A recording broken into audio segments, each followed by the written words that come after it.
Kipland Real Estate Consultants and Advisors is a different type of real estate brokerage firm. From our educational materials and workshops to our expertise in handling complicated real estate matters such as foreclosure, short sales, probate, divorce, and other stressful issues, we are the innovators in the real estate industry, offering specialized services. Whether it's property management, buying your new home, investing, or simply a distressed homeowner, let Kipland Real Estate Consultants and Advisors help you achieve your real estate needs.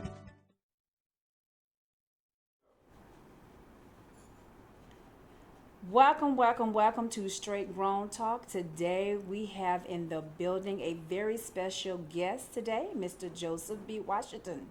And he is going to do Let Average Go. Now, before we get into today's show, we have to take care of a little house business. So, first I want to say welcome back, everyone. As you guys are aware that Georgia recently reopened, our governor eased some of the shut-in requirements.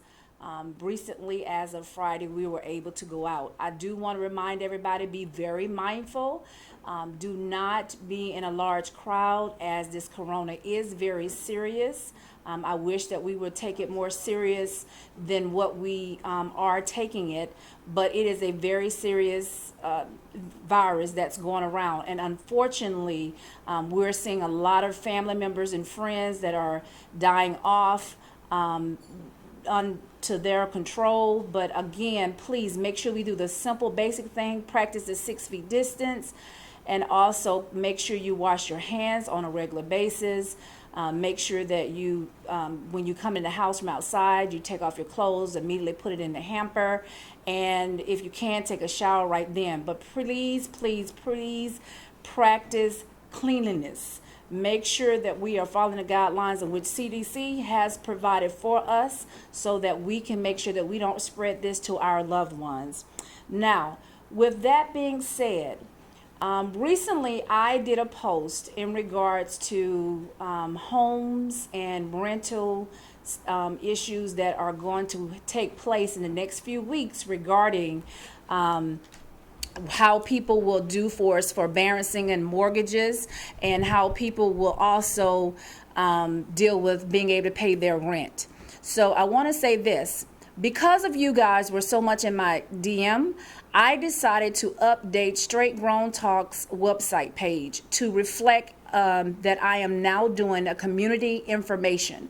So on that page, it will have a lot of information of what's going on in the community. One of the major issues that people were talking about this week were IRS stimulus checks. So there's an update into that particular area, as well as how to handle foreclosures, how to handle forbearance agreements, and understanding what that is. So if you would be so kind to please go to Straight Grown Talk website at www.straightgt.com, or you may personally email me at www.straightgt@usa.com.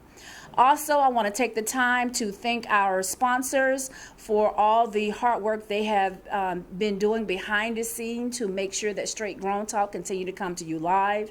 And as usual, we want to give a special shout out to those sponsors that you see. Now, also, I am starting a spotlight for authors, and it's called Author Spotlight.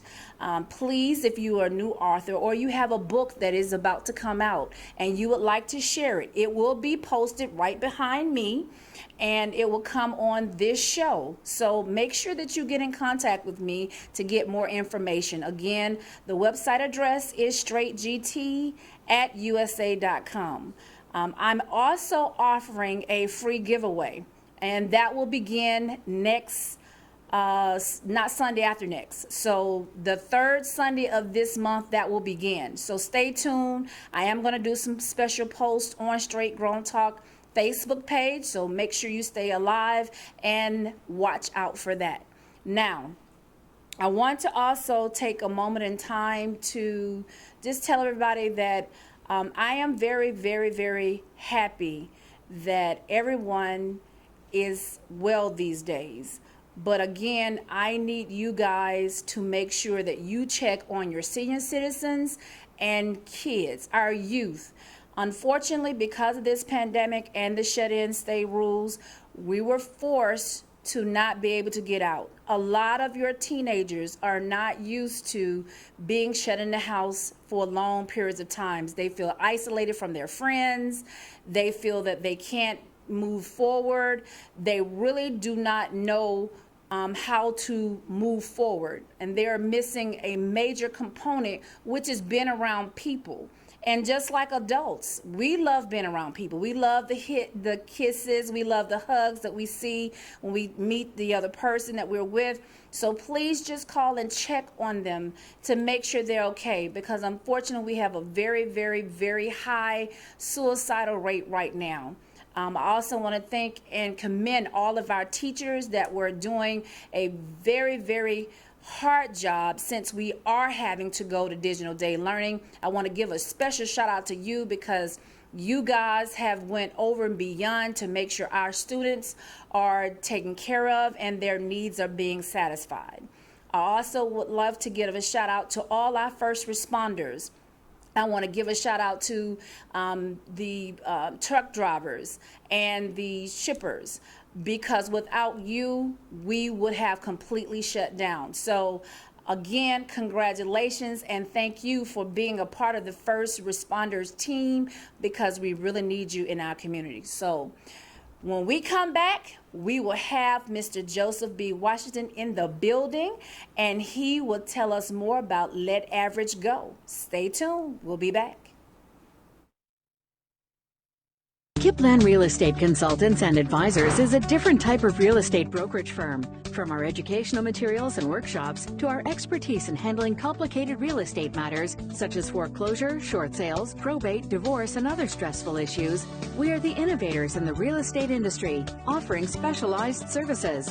Whether it's property management, buying your new home, investing, or simply a distressed homeowner, let Kipland Real Estate Consultants and Advisors help you achieve your real estate needs.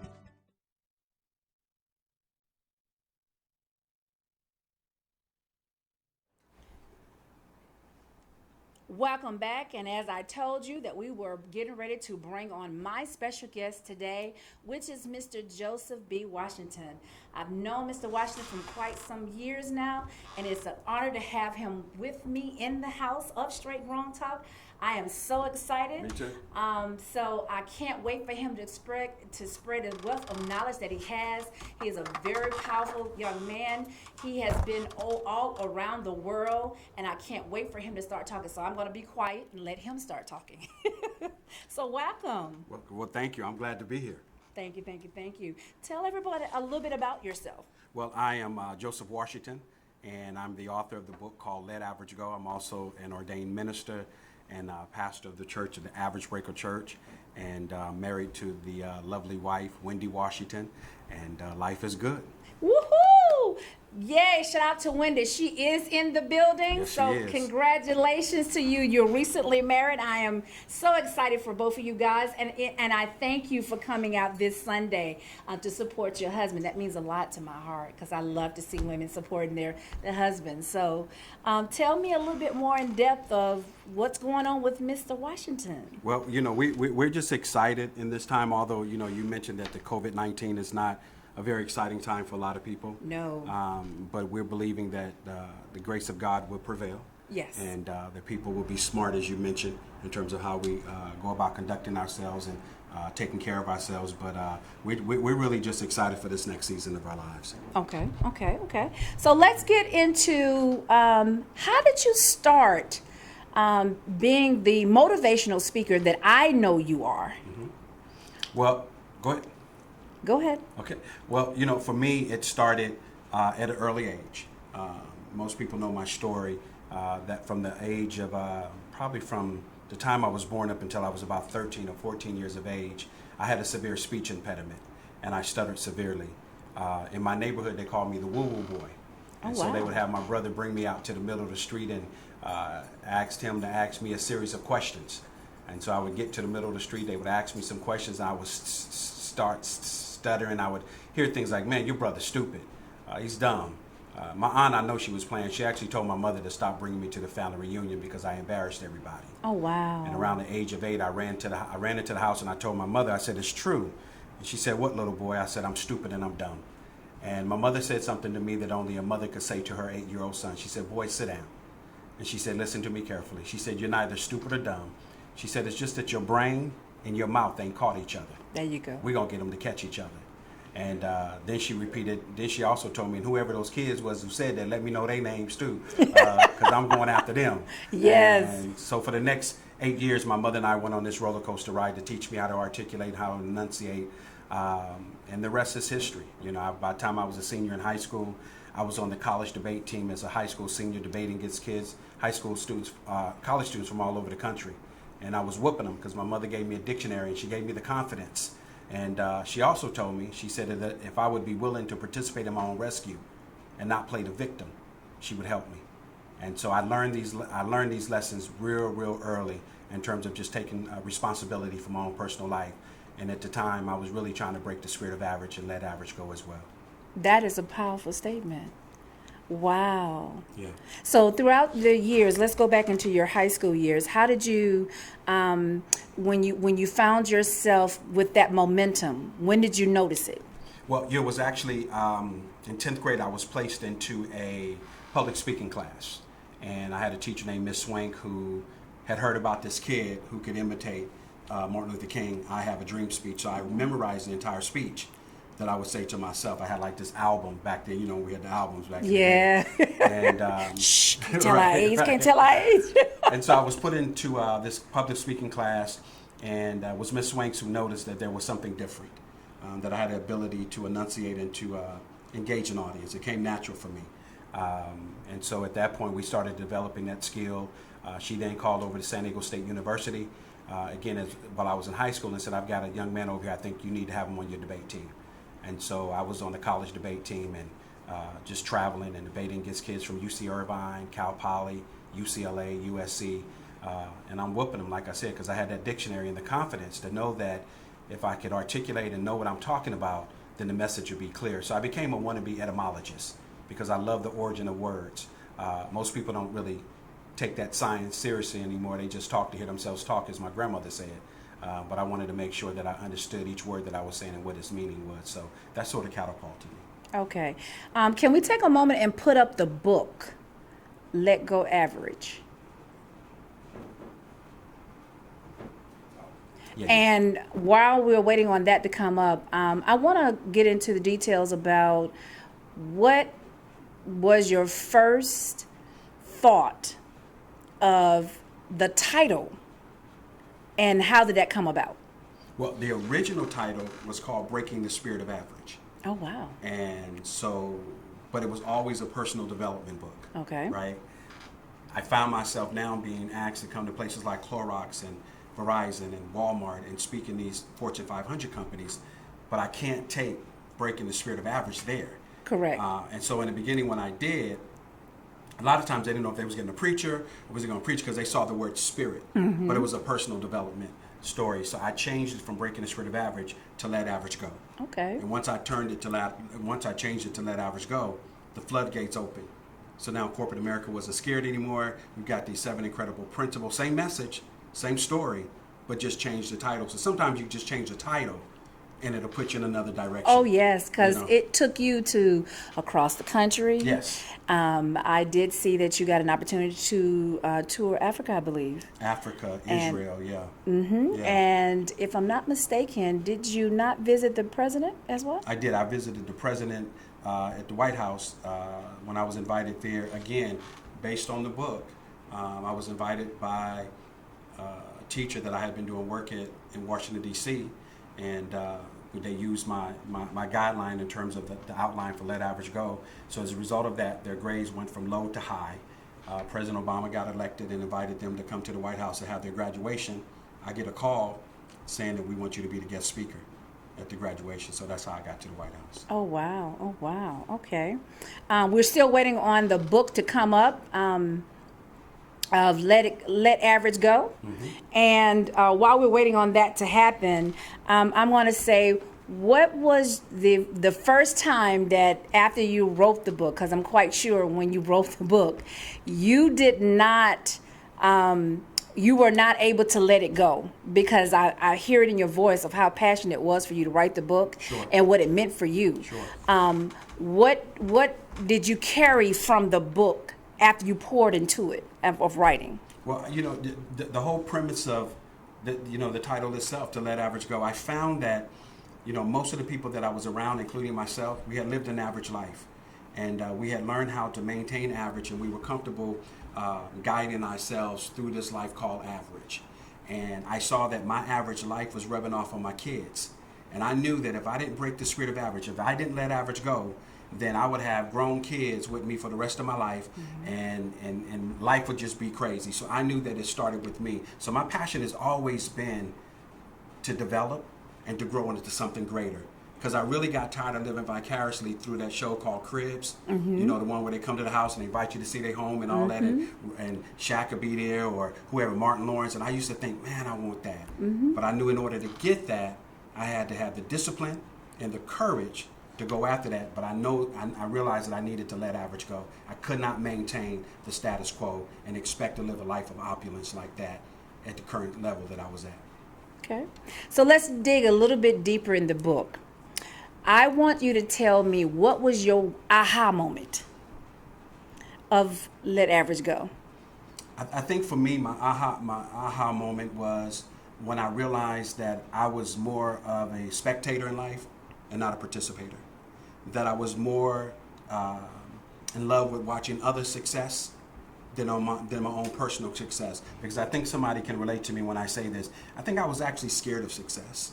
I think I was afraid of being successful. Yeah, I think I was afraid because I knew that being successful, there would come a lot more responsibilities with that. Because when you play at average, people don't expect a lot from you. Correct. And when you decide to let average go and walk into that place of excellence that you talk about, then the expectations from others is high. So I think that was the one thing that really just had me so yeah. I can't even see that or imagine that in you, because I guess from day one, I've seen you be above average. So for me, it's kind of hard for me to picture you being anything less. So that. But I think what happens that, and I want to be transparent with your audience, is that sometimes we live lives of quiet desperation with the hopes that we don't get found out. And like all of us, even those that are listening now, we have issues. I've had issues. No matter how high my life has gone, I've had those lows where I didn't have the confidence, didn't really think that I could do it. I always felt like others could do it, but not me, right? Right. I don't feel that way anymore, of course. Oh, no, because you have a beautiful woman that's pushing. Right, that's pushing. Right. So, yeah, but I think people that are looking can relate to that, to say, hey, I want to be successful, but can it be me? Can it really be me? Or do I continue to live through other people's lives, just admiring them? When I'm telling your audience right now, it can be you. Just make the decision and then put these 7 principles that we have into action. Okay, so they were just up a few seconds ago of the 7 principles. Can we roll back to the 7 principles? And we're going to get into those. Okay. And can you break those 7 principles down for us? Yeah. So what I did was, I had to ask myself the question, Joe, if you were to let average go, how would you do it? Now, because I stuttered and I had the speech impediment, I have an amazing ability to look at words. And when I see words, I'm able to create acronyms. So I took the word average, and each letter, I created a principle that would take me from average to awesome. So from that A to that last E, I outlined it in those 7 principles. I started doing that myself, so I can relate to that. Yeah. I really can. Yeah. I started doing that in different topics that I do. When I'm speaking to motivate our youth, I started doing the same thing. Excellent. So I can relate to that very much. So break down the 7 principles. What are they? So the letter A, the first letter in the word average is letter A, and that is to adopt a positive attitude. One of the things that I teach high school students, I teach adults this right here, that when you and I develop a healthy, vibrant, wholesome attitude, it changes not only our lives, but it changes the lives of those that are around us. Okay. So one of the principles from the book that I teach is that your attitude is 100% of your success or your failure. Yes, right? it is. That not true? Yes, Right. very true statement. Right. Very true. Your attitude would take you a long way. Your humbleness would take you a long way. So that is very true. Because your attitude will take you places that sometimes your skill sets won't allow you to go Correct. into. Right? And it will open doors too. It'll open the doors because Yes. if I like you, I'm going to help you. That's right. Right? And so I teach high school students that if you take the word attitude, ATT, ITUDE, you count each letter where it falls numerically in the alphabet, it comes out to exactly 100. Oh, wow. So the letter A being the first letter, the T being the 20th next T, the I is 9, T is 20, U is 21, D is 4, E is 5, comes out to exactly 100. Wow. Now I'm like Leave It to Beaver. Who could have ever thunk that, right? Right. But right. knowledge comes out to 96. Hard work comes out to 98. So although you have tremendous knowledge and you're hard worker, and we don't negate those skill sets, Correct. it is your attitude that's going to determine your success or your failure. I'm here today because somehow I displayed a positive attitude with you. Of You're not going to have course. negative people on here, right? No. So adopting a positive attitude. So that's the first key, adopt a positive attitude. You want me to just go through the 7? Yes. Okay. So then the next one's the letter V. You got to value your time. One of the things that I teach and one of the things that my wife and I really embrace is that you got to move opposite of the crowd with your time, right? Average people follow crowds. Say it again. My little girl needs to hear this.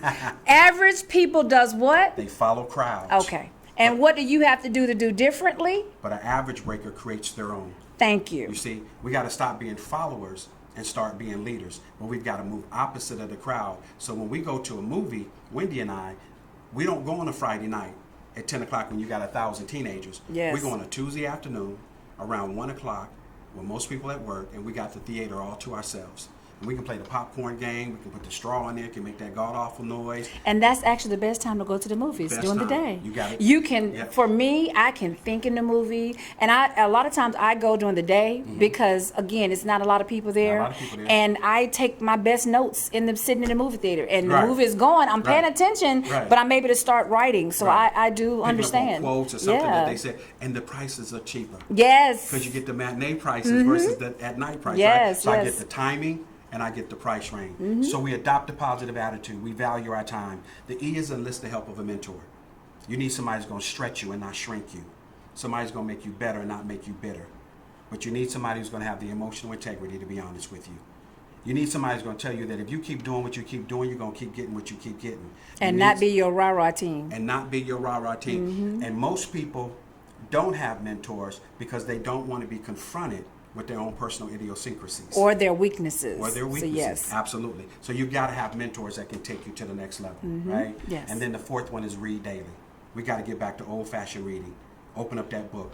Reading, that whole thing that stretches your mind, right? I think it was Emerson who said that every time I learn something new, my mind stretches, but it never returns back to its original Correct. proportion. Correct. Right. So we want to get people back to reading, the whole art of just stretching your mind, getting that reading, because that's going to take you from average to awesome. The books that we read, right? The videos that we watch, the CDs that we listen to. But imagine the book. My mentor, multimillionaire, asked me one time, he said, "You want what I have, don't you?" I said, "I do." He said, "Then outread me." He didn't say get another degree or find another job. He said simply outread me. And the people that I see that are the most successful Do are a lot of readers, yeah. Do a lot of reading. So we adopt a positive attitude. We value our time. We enlist the help of a mentor. We read daily. The next A is anticipate opposition because the dream killers are coming. Oh, yes. I talk about that in fact, I end the show. Don't let dream killers kill your dream. Oh, yeah. So I do understand that you have a lot of people that will start talking negatively of you when they see you making certain moves. So right. I'm going to give you an example. When I first started this show a year ago last month, people was like, "No, you need to wait. And in fact, I kind of listened in the beginning, but then I said no, because if I keep delaying, I will never pursue what I really wanted to do. And I thank God that I moved forward with it. And now they're sitting back like, "Wow, I can't believe you did it." And, and I'm like, no, I'm not going to let anyone stop or kill my dream because they feel that it's not my time. Right. And it's not their decision. It's my decision. Right. And when I ask God about it, that's what decision it is. Right. So, yeah. Yeah, and it's key to make that we're clear on that we don't owe opposition any explanation. Correct. As to why we're about to be successful. That's why I say the less you say, the less somebody can say you said it. You don't need to tell everything.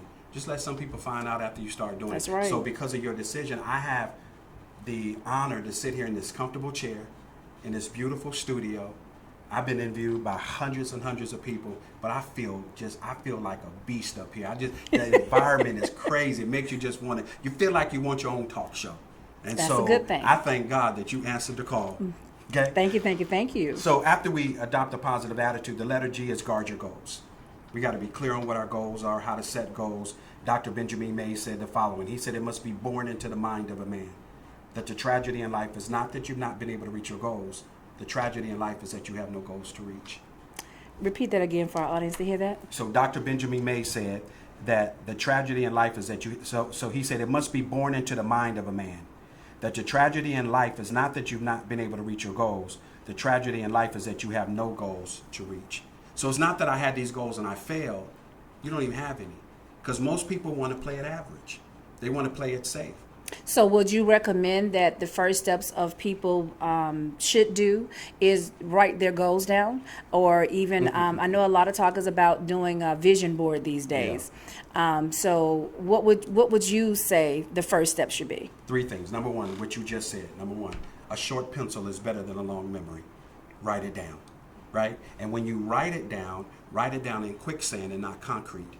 Because you want to make sure whatever goals that you create, you give it some space and some time in case it doesn't happen at that particular time or on that particular date. You got some wiggle room, right? And you can go back and look at your notes. You can go back and look at right. Whereas if you write it in concrete, when you haven't successfully done it, you'll just stop and quit and just don't do it at all, right? And then here's the other thing when you talk about a dream board. I always say the me I see is the me I'll be.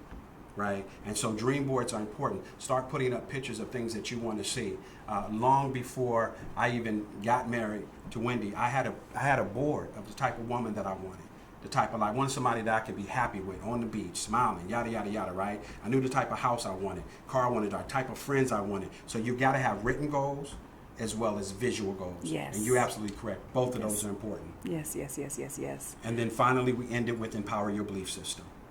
What do you believe about yourself? You believe that you could start this show regardless of what others said. Correct. You believe that the time was now. Because if the time is not now, when is the time? Correct. Right? And so we have to learn how to empower our belief system. I always use the analogy when I was little. I went to the circus, and there was a baby elephant there, and the trainer would go get the elephant, bring the elephant out. The elephant would do tricks and yada, yada, yada. He would take the elephant back to this state, and he would tie a chain around his leg, and the elephant would stay there. Well, I went back 20 years later. That elephant is as big as this room. That elephant did tricks. But he took that elephant and brought it back to that same place, put a stake around his foot, and that elephant stayed right there. So when everybody left, I said, Mr. Elephant, do you mind if I ask you a question? He said, sure, just back up some, give me some room. I said, why are you in the same place you are now that you were 20 years ago when I saw you? And here's what he said. He said, because 20 years ago when I was little, I was held captive by force. He said, but now as a grown elephant, I'm now held captive by my belief system. Oh, wow. That's deep. Because I believed those 20 years that my trainer was correct, that all I could do was go from this place back to this place. And that's all my life was worth. And that's how most people live their lives. They go to work, they come home, they watch TV, they eat, they go to bed, they go back to work, and they do that for 40 years, 50, 60 years, and that's all their lives consist of. I believe that you can let average go. I believe that you can create a life that others would only dream of if you simply would give yourself a chance to fail. Because failure is good because it allows you to start again more intelligent. That's true. And also changing your mindset, because again, without that mindset being changed, just like the elephant did, he sat in one spot and just continued to do the normal routine day after day after day. Yes, I do understand it. And so in today's world, a lot of people get stuck in a normal routine, and they will sit at a job for 30 plus years. And when it's time to retire, they are looking at what I shoulda, coulda, woulda, but they're too scared to take the next step and adventure. And for me, I'm an adventurous person. So I always said, when I close my eyes, I want to be able to say that I've tried everything I said I wanted to do, regardless if it fails or not, because I truly believe if we try it and it doesn't work, we can get back up and try it again. Right. But if you never try, it's just like how the guy, he was on a top of the roof and it was raining and he died and passed away, and he asked God. He was walking through the warehouse and he was looking at the alphabets, and he asked God, he's like, well, what are these? And he said, these are boxes of opportunity. And as he went down the row, he said, he came to his letter and he said, so will I find what I know? He said, well, you wasn't interested. So the young man took off, ran down and found his name, and he looked at the box and he opened it. He said, but I don't understand. I never tried any of these things. He said, that's where you failed, because you never gave yourself an opportunity. Right. So again, if you never give yourself an opportunity, those boxes will continue to fill because you never even tried it. And you should definitely make sure that no matter what, don't get caught up in the everyday ruckus of, I'm going to go to work, I'm going to come home. Just like you said, a routine. We get in a routine. And even myself, sometimes I catch myself, get up, go to work, make sure the kids get off, come back home, cook dinner, then make sure we do homework, then, talk to my husband, then go to bed. Then it's the same routine again. Yeah. So I love change. Yeah. I love change. I love doing adventurous things. And I think we have to, and I want my listeners to be clear. There's nothing wrong with working. I did it. I worked in corporate America. But the problem comes when you stop dreaming. Yes. Right? Because we all have to work. We got to pay bills. We got to do that. So, hey. Correct. And so one of the things that I was most scared of, and I think I talked to you about it the other day, was, starting to trade in the Forex market, right? Like, I was so used to speaking and writing books. I was good at that. But I used to go into the Panera Bread or Starbucks, and I would see this guy in the corner with squiggly lines, wondering what he did, and just knew that this guy was rich. What was he doing? And so here recently, we've teamed up with a wealth club and a wealth building team to teach us how to trade, to go into the Forex market on a daily basis and begin to extract money from there, because people are always exchanging currency no matter what's going on in life. And now that I'm learning it, my wife is learning it, we're getting it down, we're bringing a whole bunch of more people to say, hey, I want to do that too. So even if you're occupying a 9-to-5, you can still have something on the side that allows you to live the life that you still want to live. Correct. Right? And it also tells you can't just have one string income. You have to have several strings of income. So there's nothing wrong with being at corporate America, but then also make sure when you get home that you're working on what you want to work on to accomplish your own personalized goals. So yes. But I want you to, since you did start talking about the Forex, can you please explain it more? Because I also, I remember the conversation that we had, you were talking about, I think it was for men. So can you elaborate a little bit more in regards to it? Yeah, so I'm starting a ministry called 3 Times Demand. Okay. Exodus 34, God speaks to Moses and tells Moses, I want your men to meet with me 3 times a year. If they will do that, I will enlarge their territory, I will expand their land, I will protect their nation.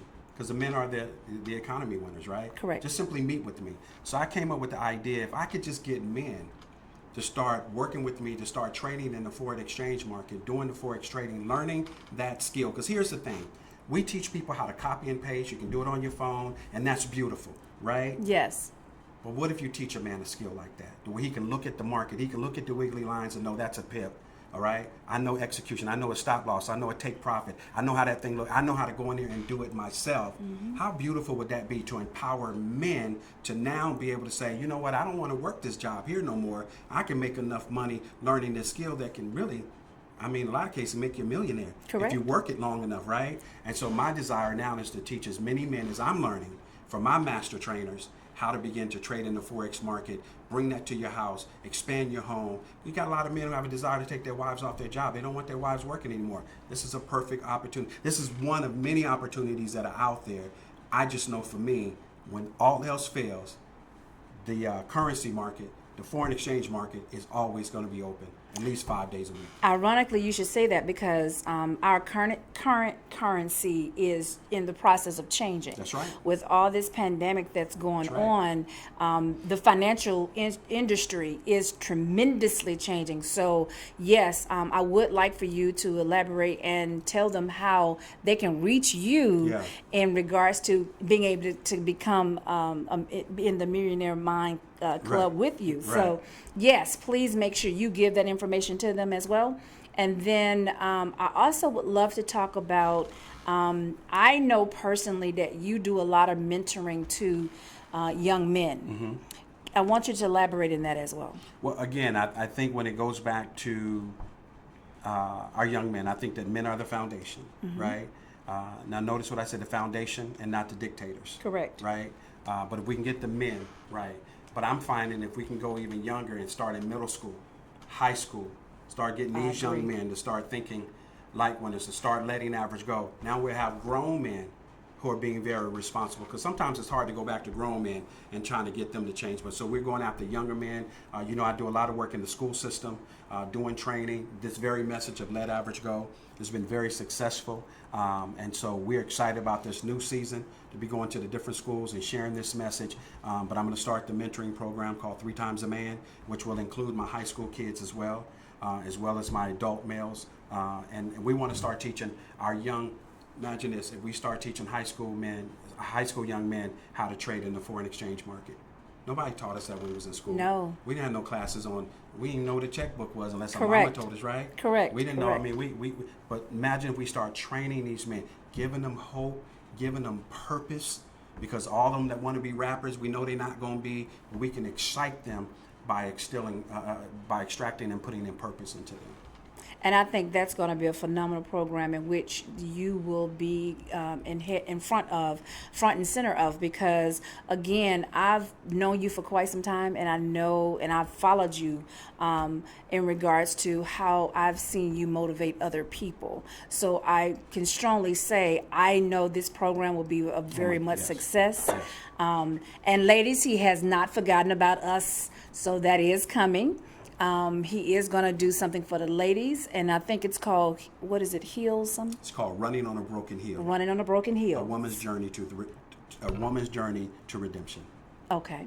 Explain a little bit about that. So just in a nutshell, so my dear mother passed in 2011 here on Highway 285 in a car accident. Oh, wow. And she'd been with me for about 20 years, my best friend, my go-to person.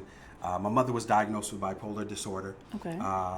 She was a teenage mom, went to Howard University, but she had some issues. She didn't let nothing stop her. No, she didn't let. She was the most beautiful woman you ever seen in your life. In fact, my mother once told me, she said, most women look good when they can. She said, your mama look good when she want to. That's right. Okay, so, that's right. That was her personality. So after she passed, I was in my room, I was thinking about her, and I heard these words, running on a broken heel. And I realized that my mother had been running on a broken heel for the last 69 years of her life. Oh, wow. That she never quite got her heel fixed. And it was at that moment that God directed me to copyright, trademark, buy up the domains and everything for Running on a Broken Heel. And I began to put this program together. So for the last 4 years, we actually been doing Running on a Broken Heel, like mini conferences and seminars. And so what I do is I invite amazing women like yourself to come in and speak, because I'm not an expert on women. I just tell you the story about my mother. My story is my mother. It's not trying to tell women what they need to do or how they need to do it.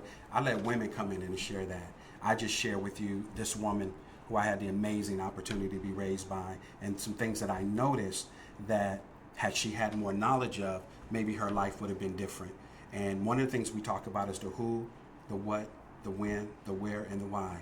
Most women, if you go into their house, I'm using this as a metaphor, if you go into their home and they have a rug, most of them have a lumpy rug, because underneath the rug is all the issues that they pushed up under there.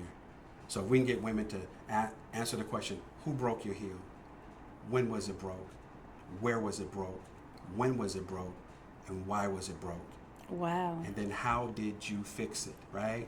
And so my wife and I are going to be doing I think it's called an anthology, a bunch of women just telling their stories in a book. So we got a lot of plans, but we're going to do a major conference. We was doing it this year, but 2021, we're going to do a major Running on a Broken Heel conference here in Atlanta. And we have women from all over, literally.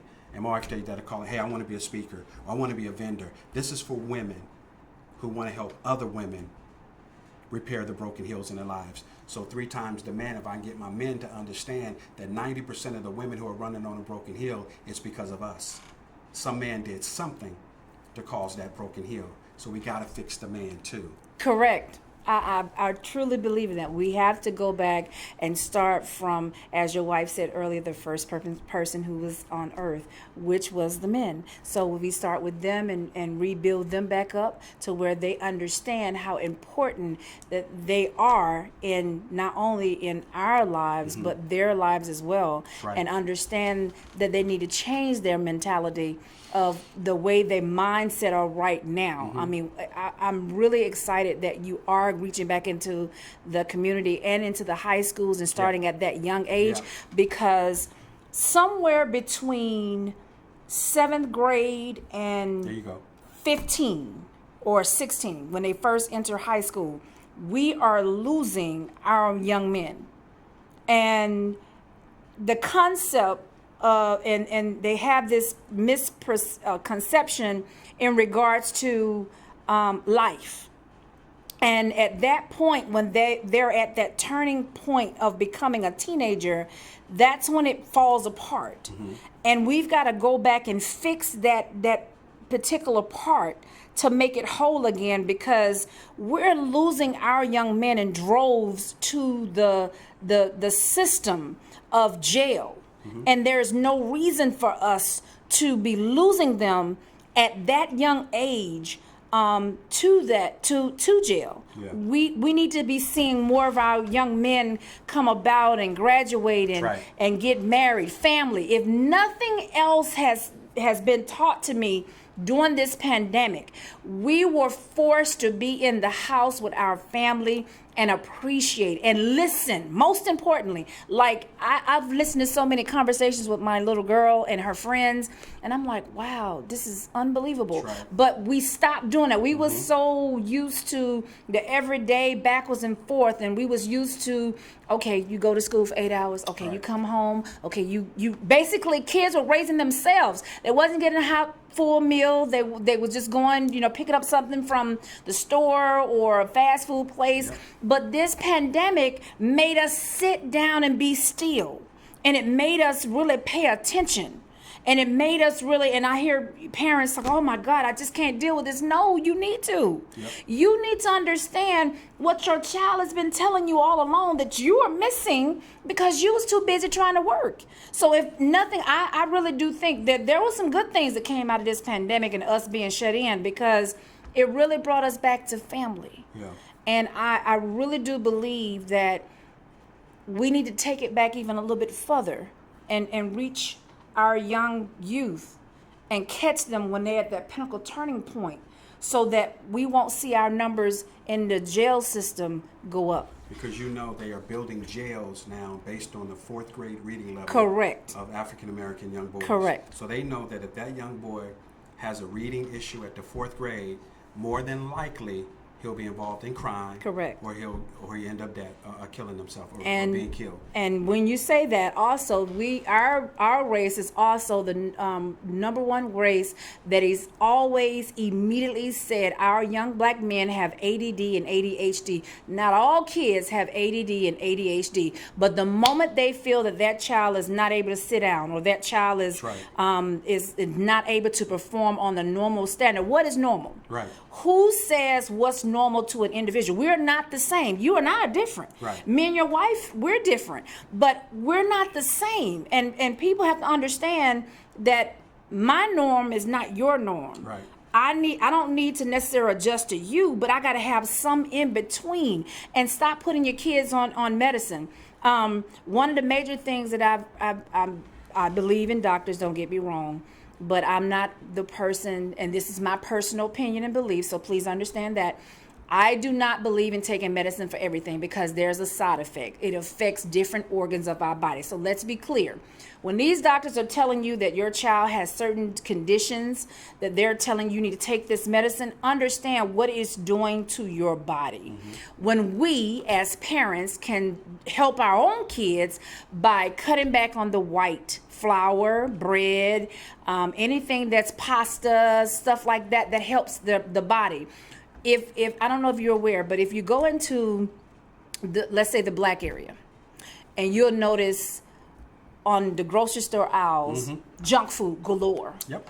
But you go into the Caucasian areas, and you don't see that. See, fruits and vegetables. Correct. And they greet you at the door. They don't have junk at the door. They don't have 10 packs of Cokes for $10 meeting you at the door. They have juices. They have fresh vegetables. They have all of that. When are we going to learn that we've got to stop dealing with this junk food and stop dealing with all these things that are not good for our body and go back to the basics of the home cooked meals that we're doing right now because of this pandemic to help our bodies? Look at how you will see the change in your kids. You will start noticing they're a lot calmer now. They're, okay, what can I do? They're probably knocking your doors down saying, what can we do because we're bored? I know mine is asking me every day, okay, Mom, I did everything you asked me to do. I've done the homework. I've done this. I've done that. What can we do next? So I'm being creative. Okay, you've written one book. We're on to the second one. So you're be creative. Yeah. This time, challenge their mind. And again, like I said, I'm very, as you can hear, I'm very passionate about it. No, go ahead. So, this is the time that I feel that we just need to get back to the basics because God is definitely taking us back to the basics by doing this. I mean, I don't know if you heard in the news the other day where they were saying that we're going to have a shortage on meat. So that's going to be a rude awakening for a lot of people. It's a good thing. Because it'll teach us to go back to eating vegetables and fruit, just like you just said. Right. And which is the proteins of the land that we need to be eating from. So I'm telling everybody, start planting your vegetables because we are going to have a very, very food shortage soon. Because these plants, some people are getting COVID and they cannot keep processing because if they do, it will contaminate our meats. So take heed to what's going on around you. Make sure you pay attention. Let's get back to the basics and help our kids, help our young adults, help our everyday citizens, help the people around the world. The one thing I am glad to see is that now we're reaching back and actually helping people in droves. So nowadays we see somebody, we don't mind stopping and said, can I help you? Right. Or do you need any help? Back a few months ago, we would barely parch our lips. Right. And ask people for help. And I see people are coming out in droves about wanting to help, volunteer. You couldn't get a person to volunteer. But now all of a sudden you got all this time and you're able to volunteer. Yeah. So let's not stop this because we're shut it in. Let's continue to do this even when everyone is out, because even though the southern states are out of the shelter right now, the northern states are pretty much sheltered in still. So when we go back to the norm, or what they call is the new norm, let's not forget the volunteering. Let's not forget in helping. Let's not forget in reaching back. Let's not forget in making sure we check on our loved ones, families, stuff like that. It's essential. It is essential. What is the one thing that you would love for our listeners to understand and know that you want to leave with?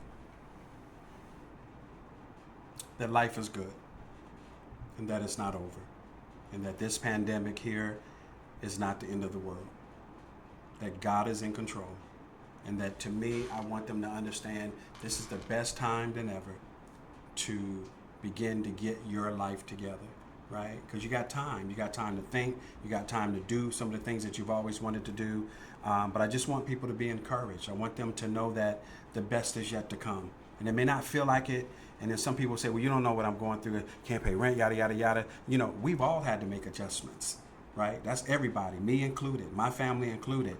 But here's what I know, that what God has put in me, what he has called me to do, nobody can take that away. Correct. And I am more encouraged than ever to make a mark that cannot be erased. When you talk about kids being on, different substances, when I was in the 3rd grade, they convinced my mother to put me on Ritalin.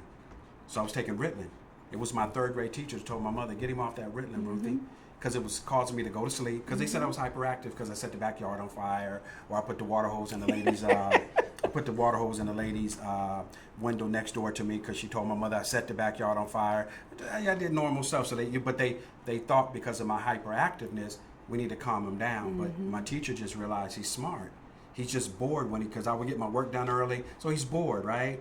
So it goes back to what you said. We got to stop as parents, stop allowing people to put labels on our children. Correct. Because you know your child better than anybody. Correct. Right? Mm-hmm. But just for folks to be encouraged during this time. I know I spoke at 3 o'clock today, how to remain peaceful while under pressure, right? But you can do it. And so I want people to really just look at their lives, know that they are worth living. And I just believe that the best is yet to come. So I want you to leave with one famous quote, and please let everyone know how to reach you. Okay. Probably my quote always go back to men. The man who said it couldn't be done should stop bothering the man who's already doing it. Okay. So if you're a man and you're doing it, keep doing it.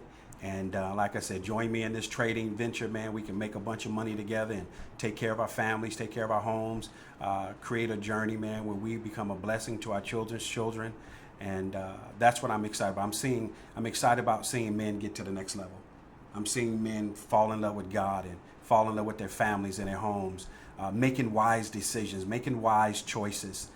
We don't have to succumb to every single thing that's around us in our environment. But I believe that this is the season that men are going to stand up and take control of their lives. And so, yes. Men, I plan to see you at the top. And you guys can reach me, of course, here on Facebook. I'm on Instagram. We're building out a brand new website at josephbwashington.com. So it should be ready probably within the next 60 days or so. We're doing some exciting things with that. But I'm on all the social medias. And then, you know, if you just want to friend me on Facebook, you know, if you're interested in trading, you're interested in learning more about trading, how to trade, and do it the right way, then inbox me on Facebook at josephbwashington.com. But I'm out there. Just Google me. You'll find me.